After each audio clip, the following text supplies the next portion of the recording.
шатастырасың, кішкене каша болады и түсінбейсің. Блокнот арнау и потом оның ішінде арнайы мотивациялық дәптер арнау өте маңызды. Кейбіреулер вообще мен не таңдап жүрмін, қандай универге түсемін, маған не керек. Сәлем достар, бұл видео бізде тағы да ұбт-ға байланысты пайдалы кеңестер жайлы болады. Мен осыған дейін ұбт-ға байланысты 2 видео түсірген болатынмын, ал енді бұл видеода менде тағы да қосымша советтер жайлы айтылады. Бірақ та егер сіздер әлі 2 видеоны көрмеген болсаңыздар, алдымен соларды көрсеңіздер болады. Өйткені мен ол жақта өте көптеген пайдалы кеңестермен бөліскенмін. Және де жаңадан менің каналымды қолдап, маған тіркеліп жатқан оқырмандарыма өте көп рахмет. Ал енді сен әлі тіркелмеген болсаң, ендеше мені қолдап каналыма тіркеліп кетсең болады. Ендеше көп созбай, видеомызды бастайық. Біздегі бірінші кеңес ол таңертең және кешкісін пландарды анализ жасау. Бұл шынымен де көп көмектеседі. Өйткені бастапқы уақытта ешқандай бір прогресс, не болмаса ешқандай нәтиже болып жатқан жоқ секілді болып көрінуі мүмкін. Тіпті көрінеді десек те болады. Бірақ та егер әр кешкісін сен өз-өзіңе былайша отчет беретін болсаң, ендеше ол шынымен де бір прогресс болып жатыр ма, қаншалықты сенің пландарың орындалып жатыр деген секілді сұрақтарға шынымен жауап беруге бірден бір көмектесетін тәсіл деп айтсақ болады. Ал енді екінші совет ол бізде өзіңе мотивациялық дәптер арнау. Менде шынымды айтсам, мына дәптер бар. Потом әр күнге арнап жазатын планым бар. Және де тағы да үшінші блокнотым бар. Ол жерде мен осы жылға арнаған үлкен пландарымды, мақсаттарымды жазамын. Және де бұл шынымен де өте көп пайдасын тигізеді. Иә, шынымен де өйткені егер сен шынымен де дәптер арнап бастайтын болсаң, және кішкене уақыттан кейін сен өзің бір результат көріп бастайсың. Шынымен де көмектесіп жатқан. Өйткені сенің уже миыңда ешқандай өйткені бір не болмаса 2 блокнот арнайтын болсаң, және ол жерде үлкен мақсаттарың жазулы болса, күндік пландарың жазулы болса, ендеше сенің басыңда, миыңда артық мусор болмайды деп айтсақ болады. Артық ойлар ешқандай сені мазаламайтын болады. Және бұл нәрсе өз кезегінде, егер бір іс-әрекет жасайтын болсаң, кітап оқитын болсаң, ендеше бұл кезде артық ойлар саған кедергісін келтірмейді. Өйткені біз ұбт-ға дайындалып жатқан оқушылармыз. И бізде көбінесе выгорание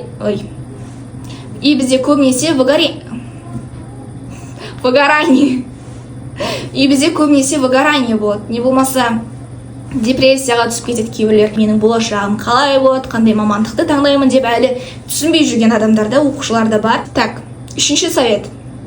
Бұл бізде мүмкін болса бір күнде 2 пәнге дайындалу. И ол 2 пән өте оңай, не болмаса 2 пән өте қиын болмау қажет. Бір күнде мысалы 2 пән дайындаламыз дедік қой. Бір пән оңай, бір пән сен үшін қиын болу қажет.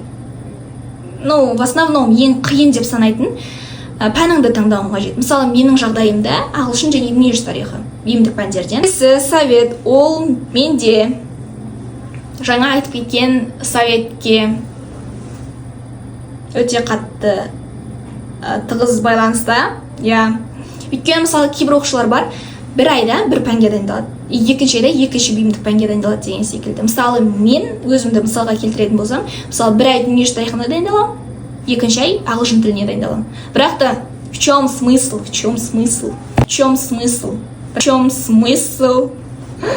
Шынымен, мысалы, бір ай сен дүниежүзі тарихына дайындаласың, и вроде бы кішкене болсын фундамент бар сияқты, кішкене бір нәрселер түсінген сияқтысың, и екінші ай только ағылшынға дайындаласың. И сен уже мынаяқта бір ай бойы только ағылшынға дайындалып, бір ай дүниежүзі тарихын тастап кеткеннен кейін, конечно, дүниежүзі тарихындағы сен даталарды, событияларды бір-бірімен шатастырасың, кішкене каша болады, и түсінбейсің, есіңнен шығып кетеді, шатастырасың деген секілді проблемалар орын алып бастайды. Ағылшын тілі болса, егер оны дұрыс түсінбейтін болса, может, грамматикасында шатасасың, қай кезде нені қолданасың, уже былайша каша болады. Поэтому лучше бір күнде 2 пәннен дайындалған дұрыс. Ане бір айда бір пән, бір айды бір пәнге арнап, екінші айды мысалы ағылшынға арнап, үшінші айда Қазақстан тарихына арнап, ол нәрсе мүлдем көмектеседі. Совет бұл бізде, мен тағы да қайталап астын сызып көрсетіп жатырмын, чтобы бұл нәрсе шынымен де мида сақталу үшін. Бір күнде 5 пәнге дайындалатын оқушылар бар. Бұндай кезде ешқандай меніңше бір пайдасы тимейді, өйткені мысалы бір күнде 5 пәнге дайындалу үшін сен бір пәнге қанша сағат уақыт бөлесің. Дүниежүзі тарихы не болмаса тағы да басқа қиын физика болсын, химия болсын, биология болсын, олар кәдімгідей хотя бы минимум 2-3 сағат требовать етеді деп айтса болады. Бұл кеңес бұл біз әрине Алла тағаладан жоғары балды сұраймыз, грант сұраймыз, грант ұтып алсам екен, жоғары бал алсам екен, жинасам екен деп, бірақ оның өзін дұрыс сұрай білуіміз қажет. Мысалы қалай? Не только мысалы мен 120+ алсам, не болмаса мен грантқа түссем болды, главное деген секілді сұрамаймыз. Біз нақты сұрауымыз қажет. Қанша бал?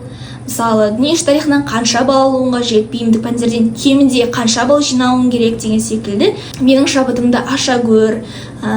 Мен үшін дүниежүзі тарихы түсіну оңайырақ болса екен, менің дүниежүзі тарихына деген қызығушылығымды арттыра көр. Және де мысалы өте көптеген достар табуыма септігін тигіз, маған осы дүниежүзі тарихы жақсы жағынан әсер етсе екен, менің шынымен де білімімнің артуына көмектессе екен, жақсы жағынан пайдалы болса екен деген секілді осы жағынан да сұрауды ұмытпаймыз. Не только мысалы маған жоғары бал керек, мен грантқа түсуім керек дейтін нәрселер болмайды. Білімге деген құштарлығымды арттыра көр деп сұрау ол дұрыс. Сол себепті де Алла тағаладан сұраған кезде де дұрыс сұрауды ұмытпауымыз керек. Ендеше бұл мендегі қосымша советтер аяқталды. Видео сіздерге шынымен де пайдалы болды деп үміттенемін.